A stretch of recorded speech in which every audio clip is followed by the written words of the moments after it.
Hey everybody, we're going to look at these two bare lamps that were sent to me for an HD26 Optima.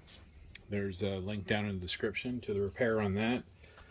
One or both of these actually caused the projector's ballast to be damaged. I have another ballast power supply assembly here from the same model, and it actually damaged that MOSFET right there. And then it blew the fuse.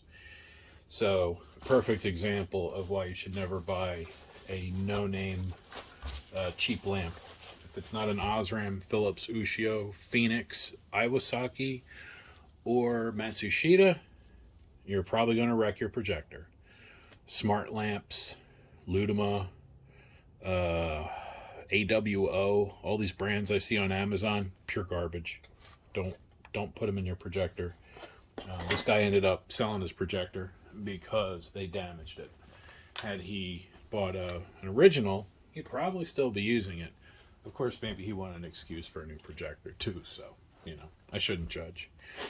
But I will judge the lamps, and these are terrible. These are just pure junk. Here's the wires that were on this one. I'm going to show you up close. And I didn't cause this. I took these apart very carefully so I could preserve how awful they are. I don't know if this was, if they tried to like reuse these crimps or what the deal is, because you can see the conductors in there are all broken. There's only a few. So now let's see, what do we have? 1, 2, I don't know. Maybe 8, 9 conductors in there. Same thing here. We got a bunch broken and hanging off.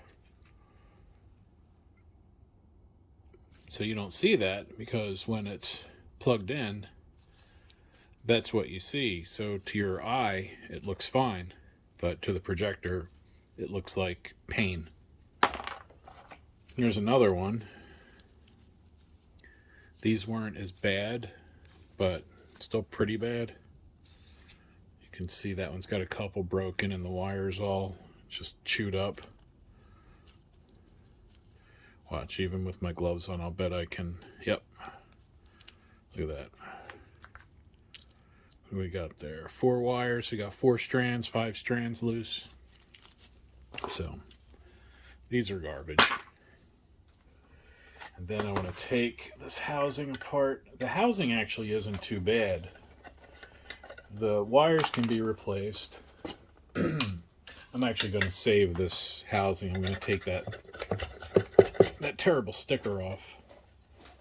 Because every time I see those HB stickers, I shouldn't say every time, but most of the time when I see those HB stickers, they have a fake knockoff bare lamp, like one of those. Or like the one that you're about to see here.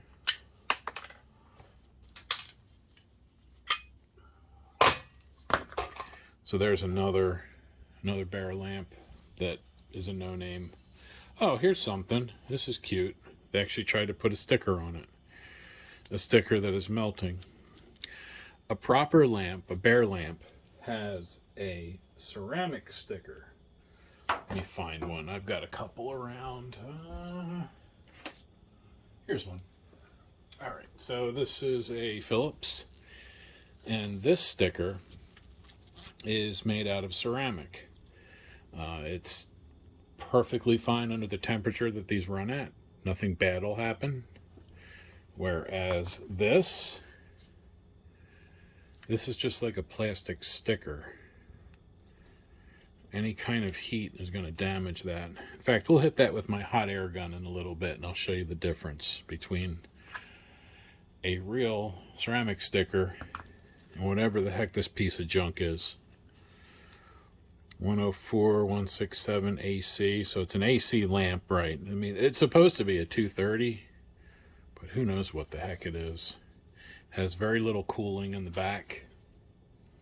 I have a couple thoroughly used Osram lamps, bare lamps, these guys, and you can see that gap down in the bottom, air comes out of there. On this one, there's so much cement in there, there's barely any air getting out. And on that side, here we are, you can kind of see it better. That side, there's barely anything open.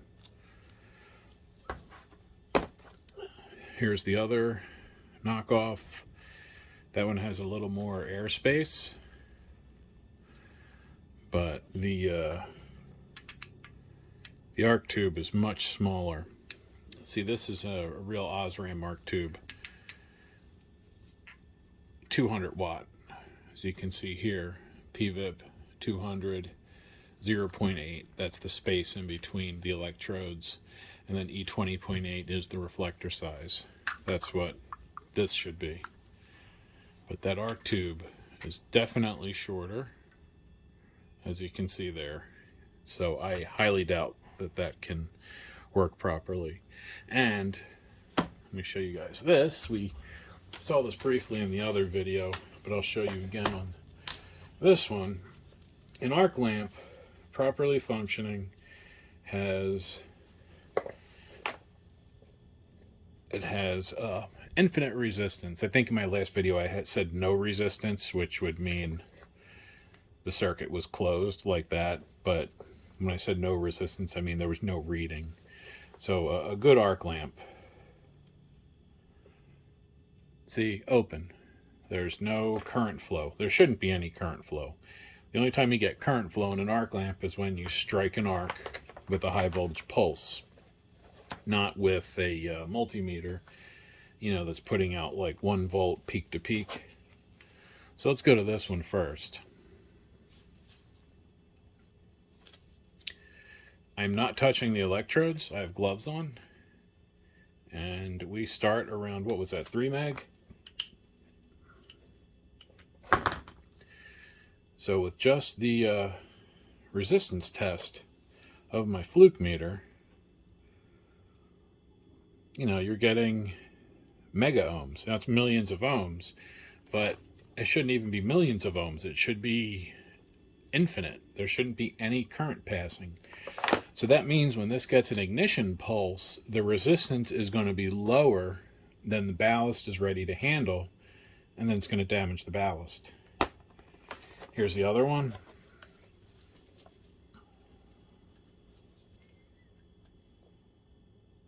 Starting at 10 meg, and it's going to creep up. It's kind of acting like a capacitor.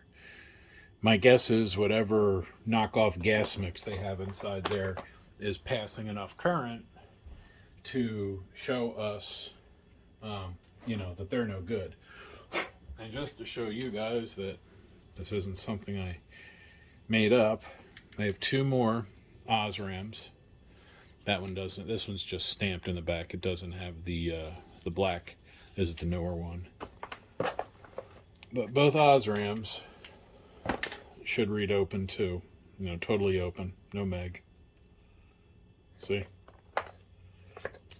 Oops, that came off. I want to make sure you can see that I've got a good connection, that I'm not just trying to make real lamps look good. Oh, nothing.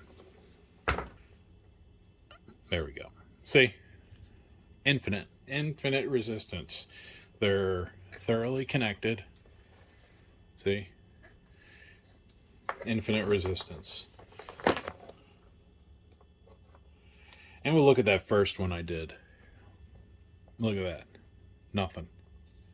Nothing at all. So, a knockoff lamp, again, let's look at these. We'll look at the first one. 7 meg, 10 meg, counting up. So, all of these Osram and Philips, which are real name brands, do not have any measurement whatsoever. So, well, even, let's see what happens. Here's an old Osram TV lamp. Pretty used. You can kind of see down in the reflector there, it's pretty used. Let's see if this works, or if there's so much deposits in there that maybe we get some resistance. but I don't even think we should. Nope. See? So this is an old one, made in Germany. PVIP 100, 120, 1.3 P22H, made in Germany. This is an old one. This is pre-2012. I think this is out of an old Sony lamp. Anyway, you get the idea. So while these two do have some resistance, resistance is not futile in this case. It's damaging for your projector. Wonder what that'll go up to. I wonder if this will actually top out. Let's see what happens. I'm going to hold it on there and just see where it goes up to. If it goes above 40 meg, I think it'll go to overload. Because I think essentially what I'm doing right now is charging a capacitor. With whatever kind of gas they have in the arc tube, I'm somehow passing current through it. Some current. High frequency. I forget what the frequency of the resistance on the meter is. I can't remember. I might have to hook it up to the scope sometime to find out. But either way, it's basically charging up the arc tube. And the resistance goes up. Let's see, 36 meg, 37, 38. I think if it goes over 40, it's going to go to OL. Let's see. Oh no, we're still going. Alright, well, whatever. Let's see if we get anything when we measure it with volts. Try it on hold. Nothing. Alright, that was worth a shot. Now, before we start tearing these apart, let me just get this out. I'm going to take the bare lamp out of that housing, because I do like the housing. The lens, the IR filter is good on it. So this actually could make a useful backup housing for somebody that needs one of those lamps. So now I have that out, I'm going to show you how the sticker is not heat proof. Okay, I have the hot air coming on. I actually set it to, what have it set to? 400 degrees C. That's way higher than that glass should ever get. Let's move it so you guys can see it.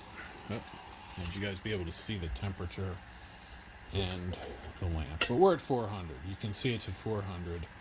So first things first, let's take the Philips.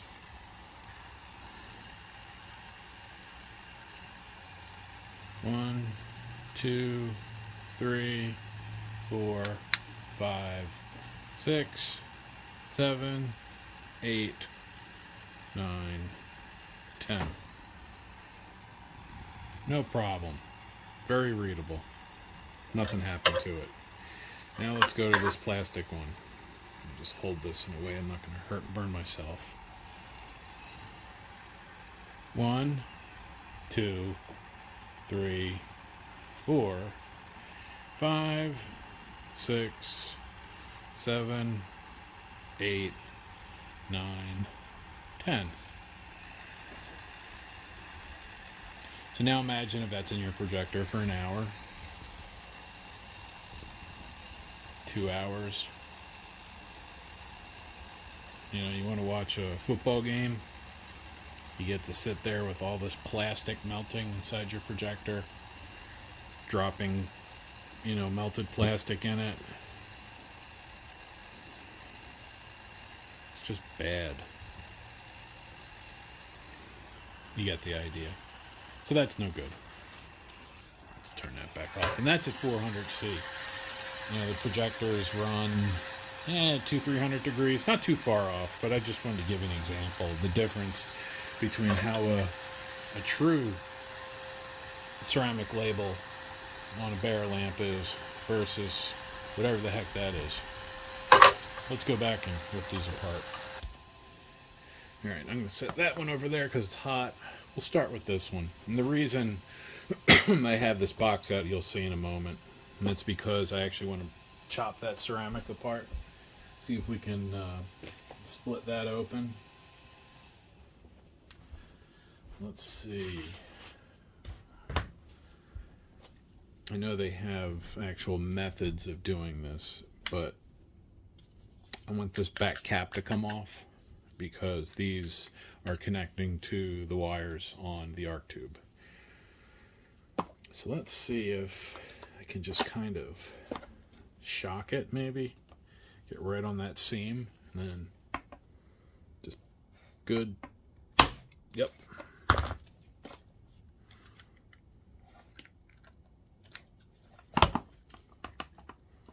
Find that if you hit it quick, it'll just kind of make that cement just fall apart.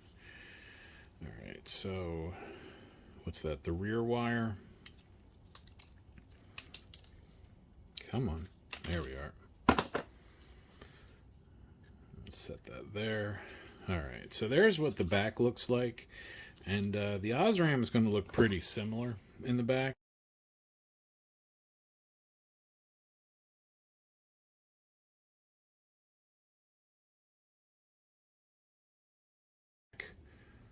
Although, curiously, the back of that burner, look at that. Oops, no, look at that. See how it's not smooth? First I thought maybe there was glass in here, but that's the cap.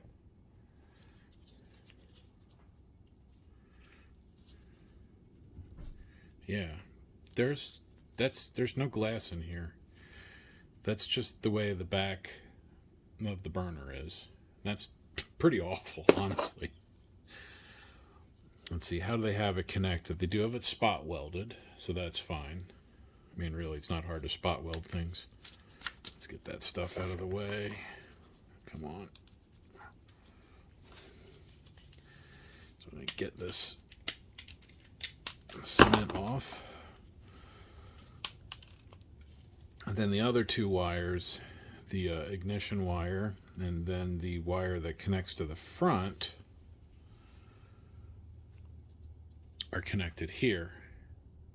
So startup pulse goes in here. You can kind of see that spring wrapped around there. That helps drag the arc across, which is weird. That's kind of a backwards way to do it.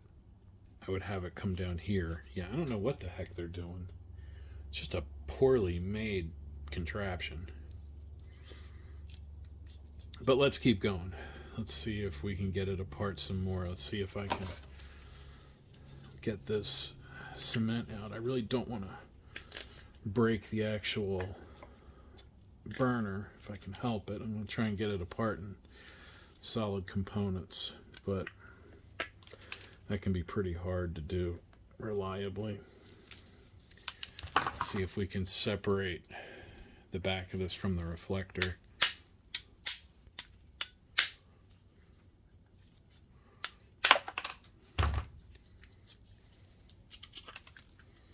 Like that.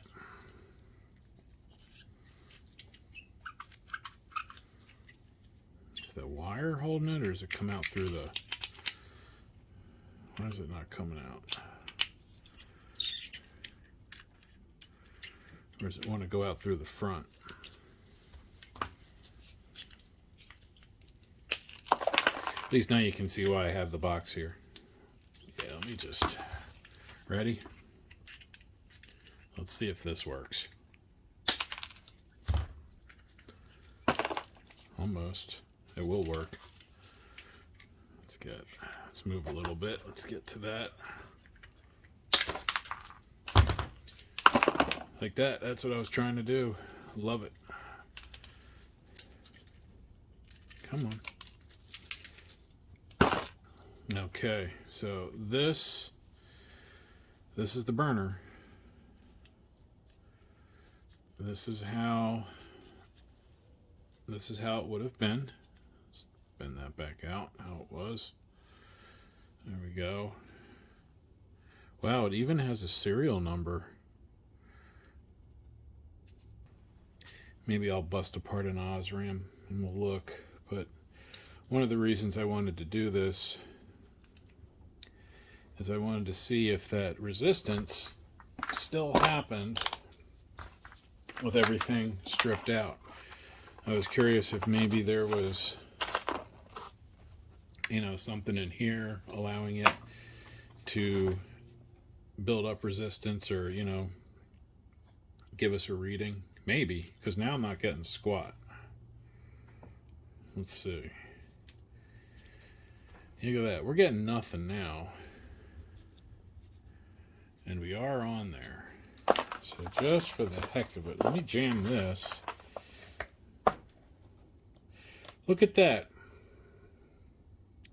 Oops, you guys can't see. Look at what, Frank?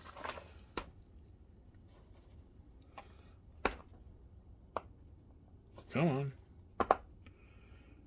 There we go. I don't know if you guys can see that. But it's the cement. The cement that they use is slightly conductive, which is ridiculous. They're obviously not using the right kind of cement. So I bet this would probably even kind of work if they didn't have conductive cement. Not that I would use one anyway, but, you know. Yeah, and this doesn't have the fuse either. A lot of good burners have a little space in here that lets that molybdenum strip burn open if there's too much power going through. See, I thought I had a burner around. Like a decent one. Oh, I do. Let's get it. Here we are. All right, this I believe is out of an Ushio. Yeah, this is out of an Ushio. Like, look at that serial number. That's a real serial number. And then you can also see the little bubble. Oops, no you can't. That little bubble there behind the B0 on the serial number. That is a little gap for that molybdenum strip to burn open. There's too much power. Now this is I think this was out of a AC lamp, so those arc points are going to be the same size. Here, let's put them side by side. And you look at these, and you tell me which one of these you think looks like it's better. You know, look at the thickness in the glass, or in the quartz. This is quartz, by the way, quartz glass. So look at the thickness of the quartz. Length. Just, you can see the difference. This is a much better device, or much better burner than this one. And these don't have ceramic that is conductive. So let's pop the other one apart and let's see if that ceramic's conductive. Let's get all that out of the way. Alright, we'll do the same thing and see if I can use this. Hopefully that'll just pop. Maybe. Yep. Alright. Now, you can see the imprint of the burner a little better, and again, it is not even. I might pop open an Osram and see if those are even. Maybe the backs are just not even on these. But before we pull that apart, let's check the cement that they're using. Now, I've worked on stuff like this where I've had to use high temperature cement. And there's a company called Horizon out in, well, they have places all over the place, but I ordered cement from a place in Pittsburgh that worked really well. So look at that. I am not touching the probes. They're just in that cement. And we've got 18 meg, 16 meg, 15 meg. It's kind of dropping, actually. It's going the opposite way I'd expect it to. So the cement is conductive in knockoff lamps. So don't buy knockoff lamps, like I say all the time. Buy a real lamp. Buy an Ushio. Buy an Osram. Buy a Philips, please. Save your projector. Won't anybody think of the projectors? All right, let's see if that'll come out. That's getting loose. There we go. You can see the wire. See, there's the back. There's the wire going to that terminal. Let's see if I can push some of that off. Let's see, can we get under there? Yeah, there we are. All right, now Electrician's hammer. Channel lock. Nice. 337s. I love these. I've had these for years.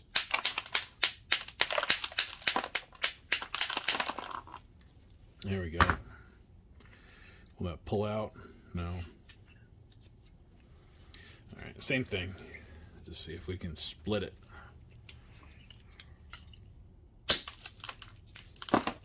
One side, good. One more. Here.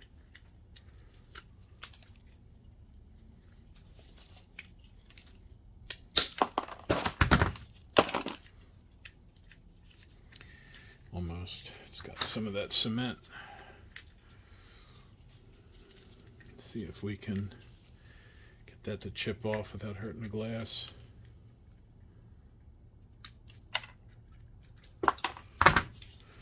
Because I want to slide it out the front.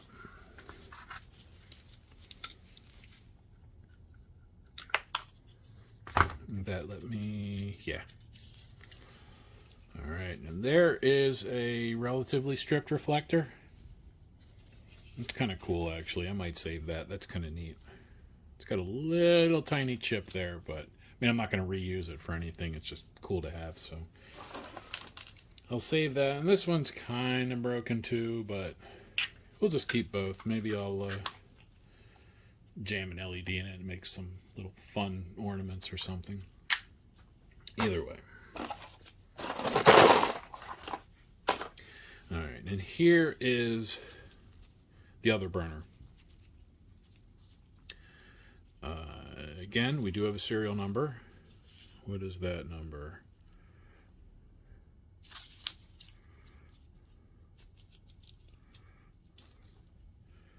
What is that? It doesn't say. Can't quite read it.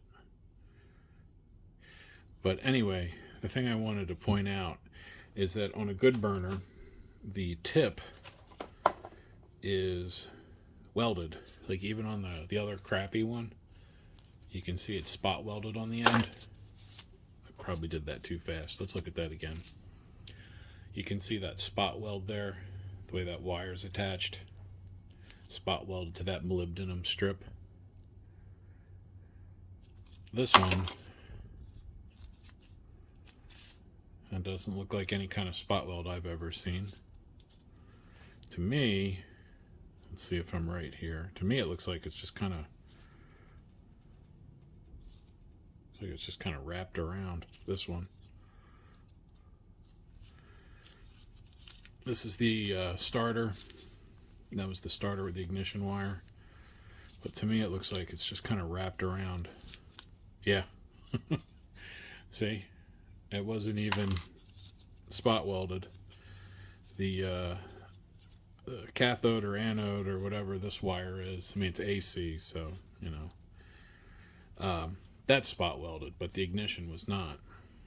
Ooh, actually, you can kind of see the mercury glob. It's condensed. These have mercury gas inside. When they get hot, that like 0.5 milligram of mercury. You can kind of see it in the bottom, this side. Let me see if I can get it to roll free. Yeah. See that little silver dot moving on the bottom? That's mercury. That's how much mercury is inside one of these. When people talk about mercury and they explode and everything, you're literally talking about a little ball of mercury less than 1 millimeter in diameter, or maybe about 1 millimeter. It's crazy. So, that's junk. This is junk. Not junk. Put that off to the side. And let's see, let's look at, let's see, a 200, let's look at a 230. Actually, that one's really beat. I want to look at something that kind of has a observable arc tube that's not totally trashed. So let's try this one. This is a 190. Okay, that's the good one. You have to check that ceramic. Man, that's a lot harder to split open than the other ones. Come on, there we are. So they're using two different kinds of cement. And this one was running a while. The back got pretty hot. So there might be some carbon in there.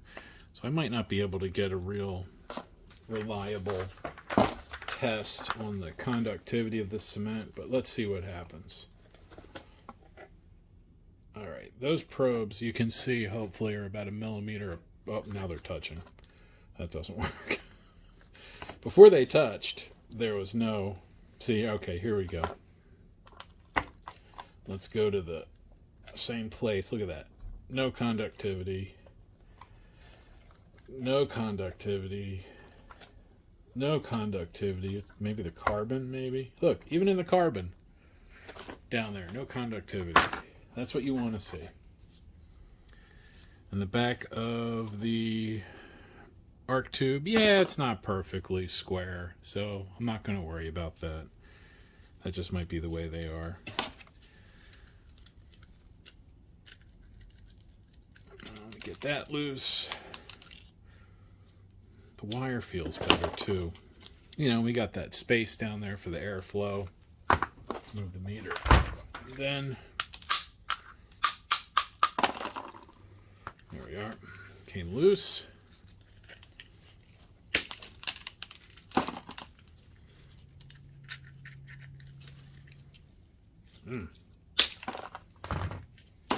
There we go.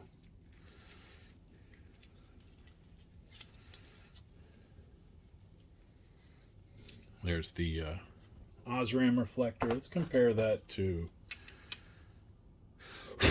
You know, the color's different between the two. Look at that. This one's kind of green. The knockoff one is green. I wonder if this... See, this Osram actually has a little bit as a secondary coating of glass on top of the reflective stuff. I'll bet you this one doesn't. Let's see.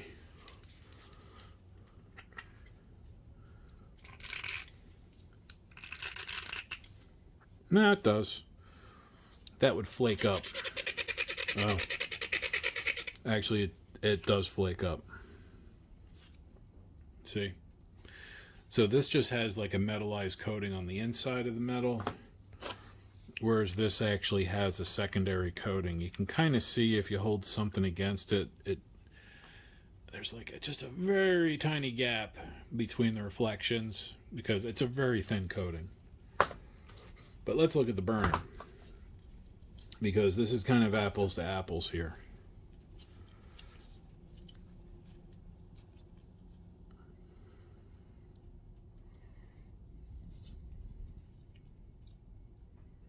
You can kind of see they're similar in length, but this one has a little flare at the end. This one also has the bubble in the bottom right there. Hope you can see that. Pull it down maybe.